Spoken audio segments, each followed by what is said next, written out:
बड़ी खबर, पश्चिम बंगाल के मुर्शिदाबाद में रामनवमी की शोभा यात्रा पर पथराव, भीड़ ने लाठी डंडों से किया हमला।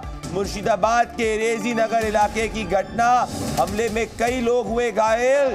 भीड़ ने एक दुकान में भी लगाई आग, पुलिस ने कई आरोपियों को किया गिरफ्तार। दोस्तों याद होगा, ममता बनर्जी कई समय से दंगे की बात कर रही थी दोस्तों। तो बड़ी बात है ये रामनवमी की शोभा यात्रा के वक्त भीड़ ने एक दुकान में आग लगाई। कौन है वो लोग जो राम मंदिर की शोभा यात्रा से जिनको दिक्कत है?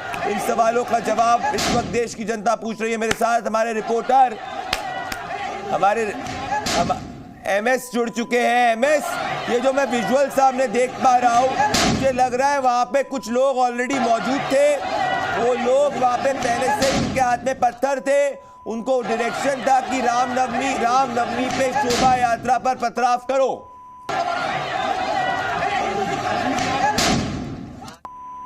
एमएस,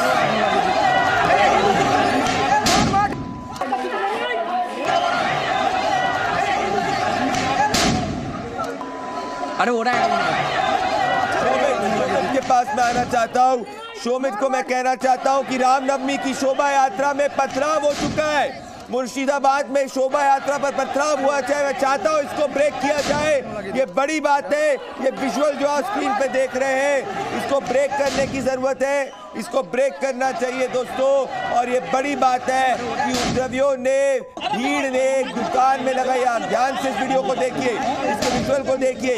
ये पहले से इनके पास बम था। मुर्शिदाबाद के अंदर मुस्लिम पॉपुलेशन जो है वो 30% से ज्यादा आती है दोस्तों, ये मैं आपको बताना चाहता हूँ। तो ये मुर्शिदाबाद के अंदर ऐसा हो रहा है, मुर्शिदाबाद के अंदर ये हो रहा है। और ममता बनर्जी ने, ये शौमित जुड़ा है, शौमित, ये तो बड़ी बात है शौमित कि मुर्शिदाबाद के अंदर रामनवमी में शोभा यात्रा में पथराव हो रहा है और बम बारूद चल रहा है।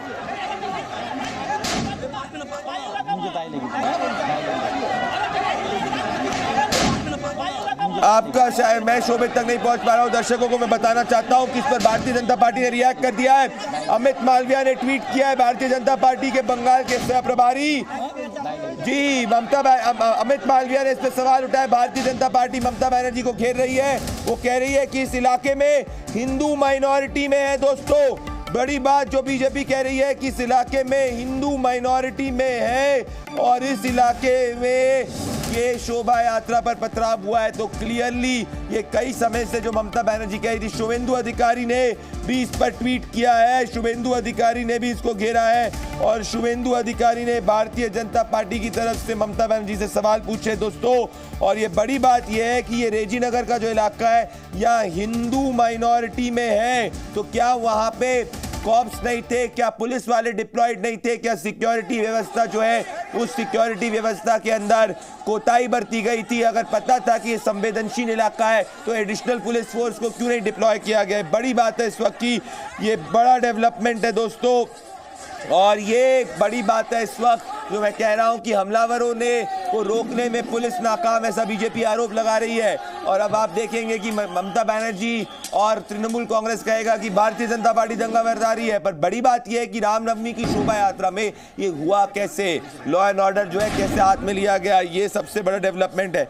ये जो वीडियो दोस्तों, ये वीडियो शुभेंदु अधिकारी ने खुद ने ट्वीट किए है। ये वीडियो शुभेंदु अधिकारी ने इस वक्त ट्वीट किए। बताना चाहते हैं भारतीय जनता पार्टी के बंगाल के प्रखर नेता, लीडर ऑफ ऑपोजिशन जो है, तो इस वक्त शेन गुप्ता मेरे साथ में, शोभित शेन गुप्ता जुड़ चुके हैं। शोभित, हिंदू माइनॉरिटी इलाके में ऐसा हो रहा है, क्या एडिशनल फोर्स नहीं डिप्लॉय की गई थी? देखिए, दो दिन पहले ही ममता बनर्जी ने ये आशंका जताई थी और उन्होंने कही थी कि अगर कहीं पे दंगा होता है तो उसकी जिम्मेदार इलेक्शन कमीशन ऑफ इंडिया होगा। और उसी जगह पे मुर्शिदाबाद के लिए ही ममता बनर्जी ने कही थी, क्योंकि वहां पर एक आईपीएस ऑफिसर की तबादला किया गया था। और ममता बनर्जी का दावा है कि अगर मुर्शिदाबाद या मालदा रीजन में जो यहाँ इस रीजन का, जो मुर्शिदाबाद रीजन का जो आईजी है, उनकी तबादला के बाद अगर यहाँ पर कोई दंगा होता है तो इसकी जिम्मेदार चुनाव आयोग होगा। और आज देखा जा रहा है पर कि बात उसी दरअसल मुर्शिदाबाद ये में- मैं कह रहा हूं आपसे सुमित कि ममता बनर्जी बार बार कह रही है दंगा होगा, दंगा करबेना, दंगा करबेना, दंगा करबेना। तो सवाल ये उठ रहा है क्या इसका कुछ इन्फ्लुएंस? कल सुकांतो मजूमदार भारतीय जनता पार्टी के बंगाल के प्रेसिडेंट मौजूद थे, उनने कहा कि उनके पास भी इंटेलिजेंस है कि ममता बनर्जी के लोग ही दंगा करा सकते हैं। तो क्या ये स्टेट स्पॉन्सर्ड था? ये कौन थे वो लोग? देखिए, बीजेपी की तरफ से ये दावा किया जा रहा है कि ममता बनर्जी जो 5 अप्रैल से जो ये दंगा की जो बात वो शुरू की है कि 19 तारीख इलेक्शन है तो 17 तारीख दंगा करने की कोशिश करेगा बीजेपी की तरफ से। और हमने देखा कि राज्य में कई जगहों पर कई हजारों की संख्या में ये रामनवमी की जुलूस आज निकला, लेकिन सभी जगहों पर सुरक्षा इंतजाम तगड़े थे, मजबूत था। लेकिन स्पेसिफिकली ममता बनर्जी ने जब मुर्शिदाबाद की बात कही 2 दिन पहले, तो क्या ममता बनर्जी को अगर कुछ इंटेलिजेंस इनपुट था तो क्या ममता बनर्जी ने ये इलेक्शन कमीशन के साथ शेयर किया था कि नहीं किया था? देखिए, ये ऑफिशियली तो शेयर नहीं किया, लेकिन वो हर एक, मैं आपको बता रहा हूँ, 5 अप्रैल से कल 16 तारीख पूरे 11 दिन तक ममता बनर्जी हर दिन दो करके उन्होंने प्रोग्राम किया। यहाँ तक कि ईद के मंच पे भी जाके मुसलमानों की जब वहां पर नमाज हो रही पर वो थी। जब मैं कह रहा हूँ आपसे, मैं आपको ममता बनर्जी की बाइट दर्शकों को सुनाना चाहता हूँ, आप मेरे साथ बने रहें कि ममता बनर्जी ने किस तरीके से मंच से कई बार इसके बारे में जिक्र किया। तो सवाल है क्या उनके पास कोई इंटेलिजेंस थी कि ऐसा होने वाला, और थी तो फिर उनने इसके बारे में क्या किया? আর একটা কথা বলি, দাঙ্গাও করতে পারে, দাঙ্গা করার জন্য রেডি হয়ে আছে। প্লিজ দয়া করে কেউ দাঙ্গায় যাবেন না। আপনাকে যদি গালিও দেয়, আমি কি বলতে চাইছি আপনারা বুঝতে পারছেন? इस पर प्रधानमंत्री नरेंद्र मोदी ने भी ममता बनर्जी से, चीफ मिनिस्टर ऑफ बंगाल से सवाल उठाए थे, सुनिए।